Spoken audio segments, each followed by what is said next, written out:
اللہم صلی علی محمد وعلی آلہ وصحبہ وسلم۔ بسم اللہ الرحمن الرحیم۔ اللہ تبارک و تعالیٰ کے پاکیزہ نام سے آغاز کرتے ہیں جو بہت مہربان نہایت رحم والا ہے۔ درس بخاری کا سلسلہ 2576 نمبر حدیث پاک تک پہنچا تھا، اور حضرت ابو ہریرہ رضی اللہ تعالیٰ عنہ اس کے راوی ہیں۔ وہ بیان کرتے ہیں کہ جب رحمت کونین صلی اللہ علیہ وسلم کی بارگاہ میں کوئی طعام پیش کیا جاتا، کوئی کھانے کی چیز، تو سرکاری سوال فرماتے کہ یہ صدقہ ہے یا ہدیہ ہے۔ اور میں نے وضاحت پچھلے پروگرام میں کر دی، اس کا لاسٹ دیکھ لیجیے گا اگر کسی کا نکلا ہے، کہ سرکار دراصل یہ پوچھنا چاہتے تھے کہ یہ صدقات واجبہ میں سے تو نہیں ہے، زکوٰۃ یا فطرہ وغیرہ، یا یہ ہدیہ ہے، ہمیں تحفہ دینا چاہتے ہو۔ اگر وہ کہتا صدقہ ہے تو پھر آپ اس کو تناول نہ فرماتے بلکہ صحابہ میں تقسیم کر دیا کرتے تھے، اور اگر وہ کہتا یہ ہدیہ ہے تو پھر سرکار اس میں سے خود بھی تناول فرماتے تھے۔ اور روایت آپ کو عرض کی تھی، سرکار نے فرمایا صدقہ ہمارے لیے حلال نہیں ہے۔ تو جو سید نبی کریم اور اسی طرح جتنے بھی سید حضرات اب قیامت تک آتے رہیں گے، ہمارے نزدیک ان کے لیے صدقات واجبہ بالکل حلال نہیں ہے۔ نہ ایک سید غیر سید سے لے سکتا ہے، نہ ایک سید دوسرے سید کو زکوٰۃ دے سکتا ہے، بالکل منع۔ اب آپ کو میں سمجھا رہا تھا کہ یہ تو سید کا مسئلہ ہے، کچھ رشتہ دار ایسے ہوتے ہیں جنہیں زکوٰۃ نہیں دے سکتے ہیں، اس کی تفصیل بھی میں نے بیان کی۔ آخر میں عرض کر رہا تھا کہ غنی کو بھی زکوٰۃ نہیں دے سکتے، چاہے وہ غیر سید ہو۔ غنی سے مراد کیا ہے؟ مالدار۔ اور مالدار کسے کہتے ہیں؟ شریعت کی نگاہوں میں مالدار وہ شخص ہے کہ جس کے پاس ضروریات زندگی سے زائد، ضروریات زندگی وہ کہتے ہیں حاجات اصلیہ، اس میں مکان، سواری، آپ کے اے سی بھی آ جائے گا، فریج، واشنگ مشین، کپڑے، جوتے، گھر کے برتن وغیرہ۔ اگر آپ کی فیکٹری ہے تو فیکٹری، اس میں موجود مشینیں، پروڈکٹ جو تیار ہو رہی ہے وہ ہے مال تجارت، لیکن یہ مشینیں سب حاجت اصلیہ کہلاتی ہیں۔ یہ ان کے علاوہ دیکھا جاتا ہے، ان کو ہٹا دیں۔ اگر کسی کے پاس 7.5 تولہ سونا ہے، 52.5 تولہ چاندی ہے، یا اتنا کیش ہے جس سے آپ 52.5 تولہ چاندی خرید سکتے ہوں، جو آج کل میرے خیال میں 1.5 لاکھ تک کی ہو گئی ہوگی، اور اسی طرح کوئی اتنا مال تجارت نہیں ہے جس کی مالیت 1.5 لاکھ تک پہنچ جائے، یہ کچھ بھی نہ ہو ان میں سے، حاجت اصلیہ ہے یہ نہیں ہے، تو وہ غنی نہیں کہلائے گا، شرعی فقیر کہلائے گا، ٹھیک ہے؟ اور اس کو غنی کے مقابلے شرعی فقیر۔ اور یا پھر ان میں سے کچھ ہے تو اتنی مقدار میں ہے کہ الگ الگ دیکھیں تو نصاب پورا نہیں ہوتا۔ مثلا سونا ہے لیکن 1 تولہ 7.5 تولہ نہیں ہے، چاندی تھوڑی سی ہے 52.5 تولہ نہیں ہے، کیش ہے لیکن اس سے 52.5 تولہ چاندی خرید نہیں سکتے ہیں۔ تو جب مختلف قسم کے مال ہوتے ہیں تو پھر ان سب کو آپس میں ملایا جاتا ہے، اور ملانے کے بعد دیکھا جاتا ہے، ملانے کا مطلب آپ سونے کی قیمت معلوم کریں لکھ لیں، چاندی کی قیمت معلوم کریں لکھیں، کیش اس میں ایڈ کریں، مال تجارتی قیمت نکالیں لکھیں، ٹوٹل کر لیں۔ اب دیکھیں کہ اگر یہ 52.5 تولہ چاندی کی قیمت تک پہنچ چکا ہے تو یہ غنی کہلائے گا، نہیں پہنچا تو شرعی فقیر کہلائے گا۔ یا پھر ایسا ہو کہ فرض کر لیں کہ حاجت اصلیہ کے علاوہ اس کے پاس مثلا 10 لاکھ روپے ہیں، لیکن یہ مقروض ہے 11 لاکھ کا، تو اگرچہ 10 لاکھ موجود ہیں لیکن ابھی بھی یہ غنی نہیں کہلائے گا بلکہ شرعی فقیر کہلائے گا، کیونکہ وہ قرض کے اندر مستغرق ہیں اس کا پیسہ، یعنی اس پہ اتنا قرض ہو کہ ادا کر دے تو پھر نصاب باقی نہ بچے، وہ بھی شرعی فقیر ہے۔ اس کا مطلب ہے کہ جس کے پاس 7.5 تولہ سونا، 52.5 تولہ چاندی، یا اتنا مال کہ جو حاجت اصلیہ سے زائد ہو اور اس کی مالیت 52.5 تولہ چاندی تک پہنچ جائے، وہ غنی کہلاتا ہے۔ ابھی میں کیوں اتنی تمہید آپ کو بتا رہا ہوں، حالانکہ زکوٰۃ کا مسئلہ تو نہیں ہے، وہ اس لیے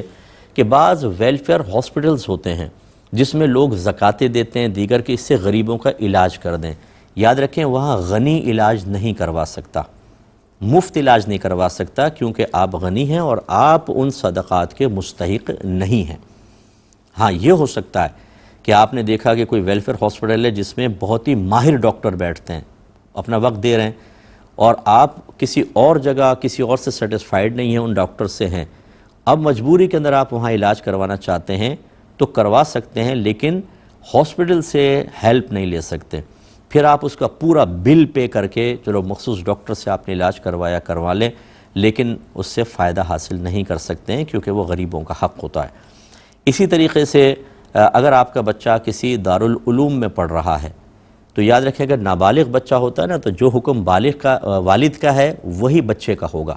یعنی والد اگر غنی ہے تو بچہ نابالغ بچہ غنی کہلائے گا، والد شرعی فقیر ہے تو یہ شرعی فقیر کہلائے گا۔ تو بعض اوقات ایسا ہوتا ہے اداروں میں بچے پڑھ رہے ہوتے ہیں اور اس میں کھانا کھلایا جاتا ہے، اور وہ کھانا بعض اوقات ایسا ہوتا ہے کہ صدقات واجبہ سے تیار کیا ہوتا ہے، جو غریب بچوں کے لیے تو جائز ہوتا ہے، لیکن اگر کوئی نابالغ غنی کا بچہ ہے تو اس کے لیے طیب حلال نہیں ہے، یاد رکھیں، یا ذہن میں رکھیں۔ اس طرح کوئی سید بچہ پڑھ رہا ہے تو وہ اس میں سے نہیں کھا سکتا، اسے اگر ادارے والے جان بوجھ کے کھلائیں گے تو غلط کر رہے ہیں۔ اس کا مطلب اگر غنی کا بچہ ہے تو اس کو پھر اگر بچہ وہاں کھانا کھاتا ہے تو الگ سے پے کرنا چاہیے، پورے منتھ کا کہ کھانے کا کتنا خرچہ ہے وہ دے دے، تاکہ اس بچے کو وہ والا پیسہ وہ کھانا ملے، نہ یہ کہ غریبوں کا کھانا کھا لیا جائے۔ اسی طریقے سے آپ نے دیکھا ہوگا بعض اوقات میت کے ایصال ثواب کے لیے کھانا کھلایا جاتا ہے۔ اب ہمارے ہاں تو عرف یہ جاری ہے کہ جب رشتہ دار آتے ہیں، محلے والے آتے ہیں، اگر کھانا کھلا رہے ہیں، جیسے گھر میں جمع ہو جاتے ہیں تعزیت کے لیے، اب کچھ تو ان کو کھلانا ہوتا ہے، اور بعض اوقات ایسا ہوتا ہے کہ باقاعدہ ایصال ثواب کا اہتمام کر کے کھلایا جاتا ہے۔ تو اگر لوگ آ گئے ہیں، کھانا کھا رہے ہیں، اور جو صاحب خانہ ہے اس نے وضاحت کر دی ہے کہ یہ ہم نے صرف غریبوں کے لیے بنایا ہے، تو یاد رکھیں کہ پھر اس کو غنی نہیں کھائے گا۔ اب یہ تو نہیں ہے کہ وہی اسی طرح حرام ہے، کیونکہ صدقات واجبہ تو یہ نہیں ہے، لیکن یہ علماء نے فرمایا کہ جب مخصوص کر دیا کہ یہ غریبوں کے لیے ہے تو غنی نہ کھائے، ورنہ اس سے اس کا دل سیاہ ہوگا کہ وہ غریبوں کا حق کھا رہا ہے ایک طریقے سے، اگرچہ یہ کوئی واجب نہیں تھا، یعنی خود صاحب خانہ پر واجب نہیں تھا کہ غریبوں کو ہی کھلائے، وہ دوسروں کو بھی کہہ سکتا تھا، لیکن جب اس نے مخصوص کر دیا غریبوں کے لیے تو اب اگر غنی کھائے گا تو ایسا ہی ہے جیسے کسی دوسرے کا حق کھا رہا ہے، اس سے اس کے دل پر سیاہی پیدا ہوگی۔ اس لیے اچھی طرح غور کر لیں۔ ایسے ہی ہماری بہت سی ہو سکتا ہے کوئی ایسی فیملیز ہمیں دیکھ رہی ہوں، کوئی بہن کوئی بھائی دیکھ رہے ہوں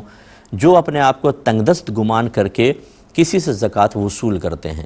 تو اچھی طرح یاد رکھیں کہ جو ابھی میں نے شرعی فقیر اور غنی کی تعریف کی، اپنے آپ کو ذرا دیکھ لیں، آپ کے پاس جتنا بھی مال ہے اس کی ایک لسٹ بنا لیں، جتنا بھی مال ہے جس کی ملکیت میں ہے، پھر دیکھیں جو اس میں آپ کے ضروریات زندگی والا ہے اسے ہٹا دیں، روزمرہ استعمال کو اس کو ہٹا دیں۔ اب رہا سونا، چاندی، روپیہ، مال تجارت، پرائز بانڈ، ٹھیک ہے نا، یہ چیزیں کیش وغیرہ آپ کے پاس ہے، اس کے اندر دیکھیں کہ اب آپ پہ کوئی قرضہ وغیرہ تو نہیں ہے، اگر قرضہ ہے اسے اس میں سے مائنس کر دیں،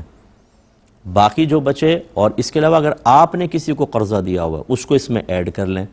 اور ایڈ کر کے ٹوٹل نکالیں، پھر دیکھیں 52.5 تولہ چاندی کے برابر یہ رقم بنی کہ نہیں بنی۔ اگر بن گئی، مثلا جیسے آج کل میں ایکوریٹ تو مجھے ابھی ذہن میں نہیں ہے کہ چاندی کا ریٹ کیا چل رہا ہے، آپ معلوم کر لیں، 1 تولہ چاندی انٹرنیٹ پہ لکھیے گا 1 تولہ چاندی کتنے کی ہے، اس کو 52.5 تولہ سے 52.5 سے ملٹیپلائی کر لیں، ٹوٹل نکل آئے گا، لیکن میرا غالب گمان ہے 1,40,000 45 یا 50,000۔ اگر یہ ٹوٹل 1,50,000 کے قریب بن جاتا ہے، فرض کر لیں، اس کا مطلب آپ غنی ہیں اور آپ کے لیے زکوٰۃ لینا بالکل جائز نہیں تھا، اور آپ یہ گناہ کر رہے ہیں، ناجائز لے رہے ہیں۔ امید ہے کہ آپ بات سمجھ گئے ہوں گے۔ اور سوال یہ پیدا ہوتا ہے کہ نبی کریم صلی اللہ علیہ وسلم کے لیے کیوں منع کیا گیا؟ ایک روایت میں یہ ہے کہ سرکار نے فرمایا کہ یہ مال کا میل ہے، اس لیے ہم اس کو تناول نہیں فرماتے، یعنی سرکار کی شان بڑی ارفع و اعلیٰ ہے، اور اللہ تبارک و تعالیٰ کو یہ بات محبوب نہیں کہ کوئی اپنے مال کو صاف کرنے کے لیے، زکوٰۃ سے مراد یہ ہوتا ہے تزکیہ، صفائی، کچھ نکال رہا ہے تاکہ مال میرا صاف ہو جائے اور وہ چیز میرے نبی کو پیش کی جائے، اس لیے منع۔ لیکن اس کا مطلب ہرگز یہ نہیں ہے، ذہن میں رکھیں، ہرگز یہ نہیں ہے یہ کوئی گندی چیز ہوتی ہے، نہیں، بعض چیزیں بہت اچھی ہوتی ہیں لیکن میرے آقا کی شان ان سے بھی ارفع و اعلیٰ ہے، سرکار کی شان کے لائق نہیں، لیکن ایک عام مسلمان بالکل اس کو استعمال کر سکتا ہے۔ لہذا کوئی گلٹ فیل نہ کرے میری اس بات کو سن کر کہ ہم یا زکوٰۃ لیتے ہیں، اس کا مطلب ہم مال کا میل لے رہے ہیں، ہم خراب لے رہے ہیں، اس طرح آپ دل میں نہ لائیں۔ خود اللہ تعالیٰ نے غریب کے لیے زکوٰۃ کو مخصوص کیا، میرے آقا نے کیا۔ اگر یہ حقیقتاً فی نفسی ہی، بغیر قطع نظر سرکار کی طرف نسبت کے کسی اور چیز یہ گندی چیز ہوتی، کبھی سرکار مسلمانوں کے لیے اس کو پسند نہ فرماتے۔ حضرت معاذ بن جبل رضی اللہ تعالیٰ عنہ کو یمن کا حاکم بنا کر بھیجا تو ارشاد فرمایا کہ تم ان سے زکوٰۃ، امیروں سے زکوٰۃ وصول کرنا، ان کے غریبوں میں تقسیم کر دینا۔ جو سرکار کے ساتھی تھے اصحاب صفہ، خاص طور پر ابھی ہم نے ذکر کیا 70 صحابہ، زیادہ 100 سے اوپر سے نکل جایا کرتے تھے، وہ ہم وقت مسجد نبوی میں رہتے تھے، علم حاصل کرتے، دوسروں کو سکھاتے، سرکار کہیں بھیجتے وہاں جا کے علم سکھاتے، اور ان کا تو گزارا ہی صدقات پر تھا، اگر یہ گندی چیز ہوتی ان کو کیوں کھلاتے سرکار؟ اس لیے یہ بھی کوئی خیال نہ کرے، بعض طالب علم ہوتے ہیں دارالعلوموں میں رہ رہے ہوتے ہیں اور دارالعلوم میں لوگ مختلف قسم کا فنڈ دیتے ہیں، زکوٰۃ بھی دیتے ہیں، فطرے بھی ہوتے ہیں اور نفلی صدقات بھی ہوتے ہیں۔ تو کوئی طالب علم اب گلٹ فیل نہ کرے کہ یار میں تو زکوٰۃ کا کھانا کھا رہا ہوں، مثلا زکوٰۃ بھی اس میں شامل ہے، تو کیا میں خراب چیز کھا رہا ہوں؟ نہیں، ایسا نہیں ہے۔ دیکھیں یہ اتنی پیاری، اگر اس کو سرکار نے تو سمجھانے کے لیے فرمایا نا، اگر آپ کہتے ہیں اس کے نکلنے سے میرا مال صاف ہو جاتا ہے، تو اتنی پیاری چیز ہے کہ آپ کے کل مال کو پاک کر دیتی ہے۔ تو یہ فی نفسی کوئی گندی شے نہیں ہوتی، اس لیے جو بچے دارالعلوم میں کھا رہے ہیں وہ بالکل بے فکر ہو کر کھائیں، گلٹ فیل نہ کریں۔ لیکن یہ کہ بہرحال سرکار کی شان اس سے ارفع و اعلیٰ تھی، اور اس لیے اللہ تعالیٰ نے آپ کے لیے اس کو محبوب نہ فرمایا۔ اگلی حدیث کی طرف آتے ہیں، 2577 نمبر حدیث پاک ہے، اور حضرت انس بن مالک رضی اللہ تعالیٰ عنہ اس کے راوی ہیں۔ وہ بیان کرتے ہیں کہ نبی کریم صلی اللہ علیہ وسلم کی خدمت میں گوشت بھیجا گیا، پس بتایا گیا کہ حضرت بریرہ پر صدقہ کیا گیا ہے۔ آپ نے فرمایا یہ اس کے لیے صدقہ ہے اور ہمارے لیے ہدیہ ہے۔ آپ کو یاد ہوگا یہ حدیث دوسرے طرز سے گزری ہے، آپ خود حضرت بریرہ کے گھر پر گئے تھے، ہنڈیا میں کچھ ابل رہا تھا، فرمایا وہ کیوں نہیں لے کر آئے؟ بتایا رسول اللہ وہ بریرہ کو صدقہ کیا گیا ہے۔ سرکار نے فرمایا ان کے لیے صدقہ ہے، میرے لیے ہدیہ ہے۔ اور یہاں پر کوئی گوشت بھیجا گیا اور سرکار نے پوچھا یہ کیا ہے، تو کہا گیا کہ یہ ان کو صدقہ کیا گیا، فرمایا ان کے لیے صدقہ ہے، ہمارے لیے ہدیہ ہے۔ تو یہ میں پہلے بھی آپ کو بات سمجھا چکا ہوں کہ جب مال کی ملکیت تبدیل ہوتی ہے تو بعض اوقات مال کا حکم بھی بدل جاتا ہے۔ اگر میں نے زکوٰۃ دینی ہے، یہ ہے بھی مال زکوٰۃ، میں سید کو نہیں دے سکتا، ٹھیک ہے نا؟ اس طرح صحابہ اپنی زکوٰۃ سرکار کو نہیں دے سکتے تھے، لیکن میں نے کسی غریب کو دے دی تو ملک تبدیل ہو گئی، میری ملک سے نکل کر اس کے ملک میں چلا گیا۔ جب میرے پاس تھا زکوٰۃ، اس کے پاس پہنچا تو زکوٰۃ ادا ہو گئی، اب یہ اس کا مال ہے۔ جب یہ ملکیت سے مال کی حقیقت بدل گئی ہے، حکم بدل گیا ہے، اب وہ کسی کو دے گا تو وہ ہوگا تحفہ۔ اس لیے یاد رکھیں یہ جو حیلہ شرعی بعض لوگ کرتے ہیں، اور اکثر اداروں کے اندر ویلفیئر ادارے جو شرعی تقاضے کے مطابق اپنے آپ کو لے کے چل رہے ہوتے ہیں، جب آپ مال زکوٰۃ دیتے ہیں تو مال زکوٰۃ فقہ حنفی کی روشنی میں براہ راست نہیں لگ سکتی ہے کسی چیز کے اندر، اس میں کسی کو مالک بنانا ضروری ہوتا ہے۔ تو ہوتا یہ کہ پہلے کسی شرعی فقیر کو مالک بنایا جاتا ہے، اور وہ مطلب یہ کہ ایک اشارتاً کنایتاً پہلے اس کا ذہن بنا ہوتا ہے، وہ زکوٰۃ کو وصول کر لیتا ہے، زکوٰۃ ادا ہو گئی، پھر وہ یہ زکوٰۃ جو ہے وہ کسی بھی ادارے میں دے دیتا ہے یا مسجد میں لگ سکتی ہے ڈائریکٹ۔ جب اس کو دے دیا اس کے بعد کیونکہ یہ حد ادا ہو گئی زکوٰۃ، اب یہ جو دے رہا ہے یہ ہدیہ اور تحفہ ہے، اسی حدیث کی بنا پر۔ ایسی بعض حضرات یہ کہتے ہیں کہ ہماری قریبی فیملی میں ایک سید فیملی ہیں اور ہم اتنا افورڈ نہیں کر سکتے کہ زکوٰۃ کے علاوہ ان کی مدد کر سکیں۔ میں ہمیشہ کہتا ہوں کہ نہیں، یہ زکوٰۃ تو بھول ہی جائیں، آپ نفلی صدقات سے احترام کے ساتھ مدد کریں۔ لیکن وہ کہتے ہیں اتنی ہماری مجبوری ہے مصعب، اور وہ فیملی بہت ہی تنگ دست ہے، پھر یہ شرعی حیلہ ہو سکتا ہے کہ آپ اولاً وہ زکوٰۃ کسی غیر سید کو دے دیں کہ یہ زکوٰۃ میں نے آپ کو دی، اور وہ ہو آپ کا ہم خیال، اس کے ساتھ ذہنی ہم آہنگی ہو، وہ آپ کے مقصود کو سمجھ جائے، اشارے میں کنائے کے اندر وہ قبول کر لے، زکوٰۃ ادا ہو گئی۔ اب اگر وہ سید فیملی کو بطور تحفہ دے گا تو مال کا حکم بدل چکا، ان کے لیے اب وہ طیب حلال ہے۔ پہلے ڈائریکٹ لیتے زکوٰۃ اور اب انڈائریکٹ لے رہے ہیں تو یہ ہدیہ اور تحفہ بنے گا، اس کی اصل یہ ہے۔ اب اس سے وہ ڈیڑھ ہوشیار قسم کے افراد، برا نہ مانے میں لفظ آپ کے لیے استعمال کر رہا ہوں، جو فوراً شریعت پہ تنقید کر دیتے ہیں۔ اگر ہم اس طرح کی کوئی چیز بتائیں، اور جی کان ادھر سے پکڑو ادھر سے پکڑو، ایک ہی بات ہے، نہیں، نبی کریم نے دیکھیں فرما دیا، ایک ہی بات ہوتی تو سرکار منع فرما دیتے۔ صدقہ تھا، بریرہ سے ہو کر آیا، طیب حلال، ڈائریکٹ دے دیتے حلال نہ ہوتا، ٹھیک ہے نا؟ اب یہ کہنا کان یہاں سے پکڑو یا یہاں سے پکڑو، دونوں برابر کام ہوئے، ہمارے سرکار نے حکم مختلف کر دیے۔ لیکن آخری اس میں بات ایک بڑی ضروری یاد رکھیے گا، شرعی حیلہ وہاں پر ہوتا ہے جہاں سخت ترین ضرورت ہو، ورنہ یہ شرعی حیلہ کرنا صحیح نہیں ہے، یاد رکھیں، سخت ترین ضرورت میں ہو سکتا ہے۔ اگر کوئی ہماری یہ بات تسلیم نہیں کرتا تو اس کا وہ کہتا ہے بھائی شرعی حیلہ ہر جگہ کر سکتے ہیں، بس آپ نے شرعی حیلہ کر لیا، مال کا حکم بدل گیا، تو پھر تو زکوٰۃ کی ادائیگی ہوتی ہی نہیں۔ وہ کیسے کہ مثال کے طور پہ مثلا میرے 50 لاکھ زکوٰۃ کے بنے، ایک غریب آدمی کو میں پکڑتا، اشارہ سمجھا کر یہ 50 لاکھ زکوٰۃ اس کو دے دیتا، وہ لے لیتا، زکوٰۃ ادا ہو گئی۔ پھر وہ مجھے کہتا یہ میں آپ کو تحفتاً دیتا ہوں، اور میں واپس لے لیتا۔ بتائیں، زکوٰۃ آ گئی اور آپ کے کہنے کے مطابق حیلہ شرعی ہوا ہے، لیکن کیا یہاں ضرورت تھی؟ یہاں ضرورت نہیں تھی۔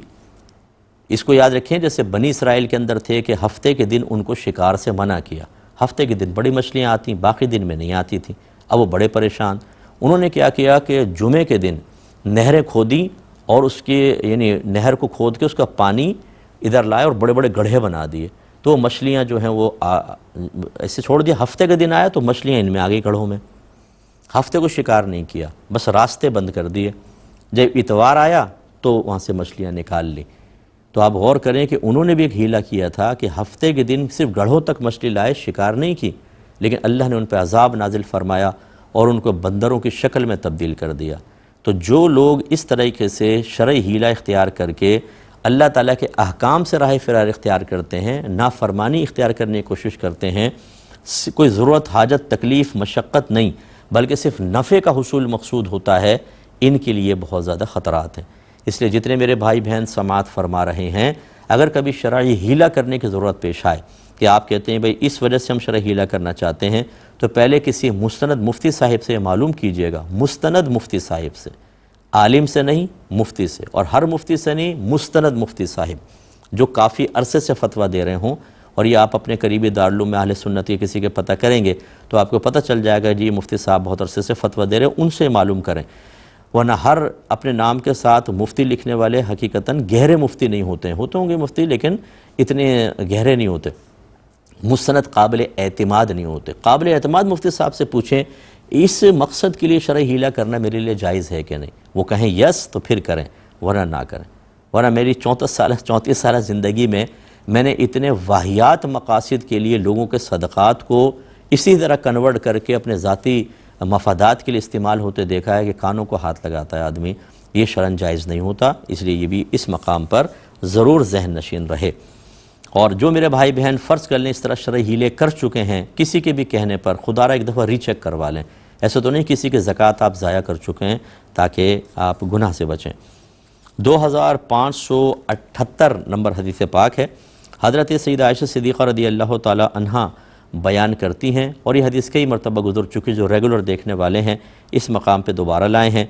کہ انہوں نے حضرت بریرہ رضی اللہ تعالی عنہا کو خریدنے کا ارادہ کیا، یعنی ہماری والدہ سیدہ عائشہ نے، اور ان کے مالکوں نے ان کی ولا کی شرط رکھی۔ وضاحت کر چکا تھا کہ اگر کوئی غلام کو آزاد کریں اور غلام مرنے لگے، اس کے پاس مال ہو لیکن اس کے اپنے وارث نہ ہوں، تو یہ مال آزاد کرنے والے آقا کو ملتا ہے۔ اس مال کو ولا کہتے ہیں، مال وراثت نہیں کہتے بلکہ ولا کہتے ہیں۔ اب ہوا یہ کہ حضرت بریرہ کسی یہودیوں کے پاس تھیں، ان کی کنیز تھیں، سیدہ عائشہ نے ان کو کہا کہ میں تمہیں خرید لیتی ہوں اور تمہیں آزاد کر دیتی ہوں، لیکن تمہاری ولا مجھے ملے گی، جو شرعی حکم ہوتا ہے۔ انہوں نے جا کے اپنے مالکوں کو کہا، انہوں نے کہا نہیں، ہم بیچتے ہیں، وہ آزاد کریں، لیکن ولا ہمارے لیے ہوگی۔ تو جب نبی کریم صلی اللہ علیہ وسلم کو بتایا تو سرکار نے سیدہ عائشہ سے فرمایا اب خرید کے آزاد کریں، ولا آپ کے لیے ہوگی۔ انشاءاللہ حدیث کو کمپلیٹ کریں گے نیکسٹ پروگرام میں۔ وآخر دعوانا ان الحمدللہ رب العالمین۔ اللہم صلی علی محمد وعلی آلہ وصحبہ وسلم۔